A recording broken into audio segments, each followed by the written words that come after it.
to Unit H. This is cell biology and cancer. Before we can talk about cancer, we need to make sure that we know the basics for cell biology. All living organisms on Earth are divided into microscopic pieces called cells. There are smaller pieces to cells that include proteins and organelles.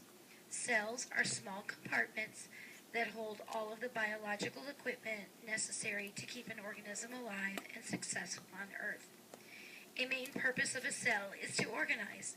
Cells hold a variety of pieces, and each cell has a different set of functions. There are many types of cells. Cells are unique to each type of organism. Humans may have hundreds of types of cells. Some cells are used to carry oxygen through the blood. These are red blood cells. And others might be specific to the heart.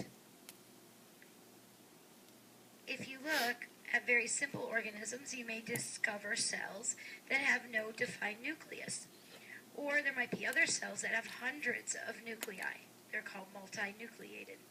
The thing that they all have in common is that they are the compartments surrounded by some type of membrane. We're going to go over just a few structures within the cell and what they do. Let's look at the cell membrane and see how that membrane keeps all the pieces inside. When you think about a membrane, imagine it like a big plastic bag with some tiny holes. That bag holds all of the cell's pieces and fluids inside the cell, and it will keep any nasty things outside the cell. But there are some little holes in that membrane to let some things move in and some things move out.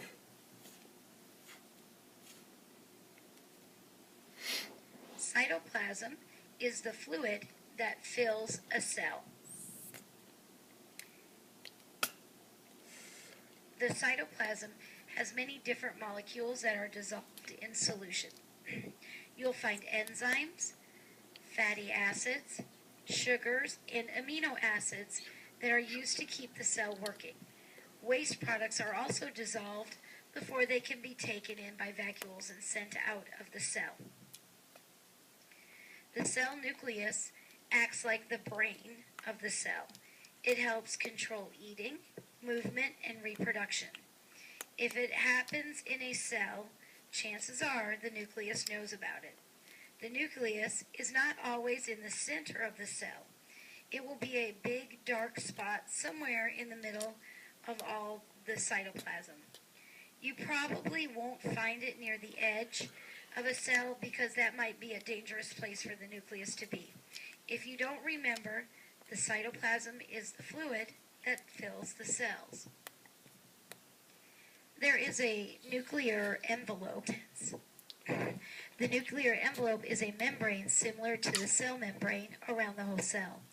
There are pores and spaces for RNA and proteins to pass through, while the nuclear envelope keeps all of the chromatin and nucleolus inside. When the cell is in a resting state, there is something called chromatin in the nucleus. Chromatin is made up of DNA, RNA, and nuclear proteins.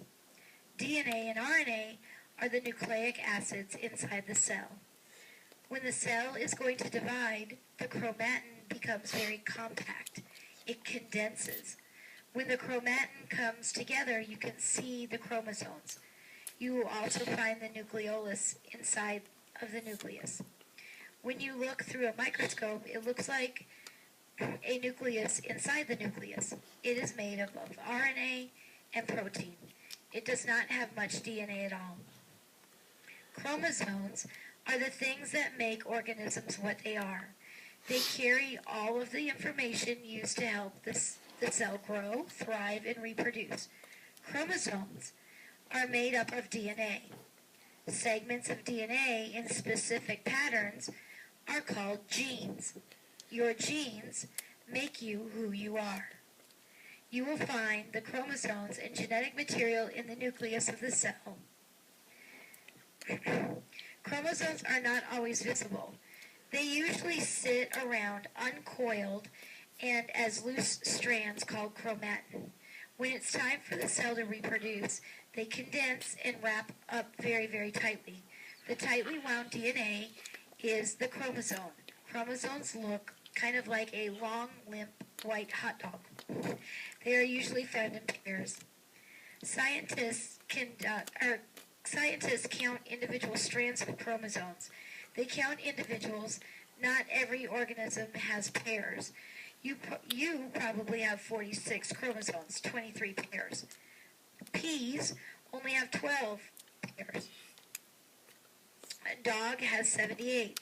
The number of chromosomes is not related to the intelligence or the complexity of the creature. There's actually a crawfish that has 200 chromosomes. Does that make that crawfish 5 times smarter or more complex than you? No. There are even organisms of the same species with different numbers of chromosomes. You will often find plants of the same species with multiple sets of chromosomes. Chromosomes work with other nucleic acids in the cell to build proteins, and they help for the cell to divide. Every animal-like cell has 2 small organelles called centrioles. They are there to help the cell when it comes time to divide. They are put to work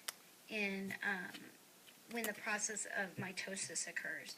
You will usually find them near the nucleus, but they cannot be seen when the cell is not dividing. Eventually, cells need to duplicate, and one